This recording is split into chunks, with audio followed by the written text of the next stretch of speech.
સુરતના પાંડેસરામાં જ્યુસ વિક્રેતાએ ઓરિસ્સાથી ગાંજો મંગાવ્યો હોવાની ઘટના સામે આવી છે। પોસ્ટ મારફતે 55,000 રૂપિયાનો ગાંજો મંગાવ્યો હતો।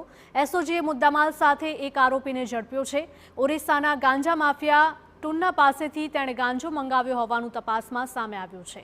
આ ગાંજો કેવી રીતે પકડાયો તેની વાત કરીએ તો એસઓજી પોલીસના પીએસઆઈ પાંડેસરા પિયુષ પોઈન્ટથી પસાર થઈ રહ્યા હતા ત્યારે ફ્રૂટ ઓવરબ્રિજ નીચે બાઇક સવાર વ્યક્તિને પૂંઠાના બોક્સ સાથે જોયા હતા અને આ બાઇક સવાર આરોપી ધીરજની રાહ જોઈને બેઠા હતા।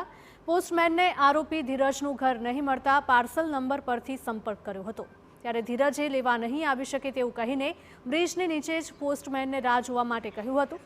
જોકે પોલીસે જાણ થઈ જતા પોસ્ટમેનનું નિવેદન લઈને ગાંજો મંગાવનાર ધીરજ સુધી પહોંચી અને આરોપીને ઝડપી લીધો હતો।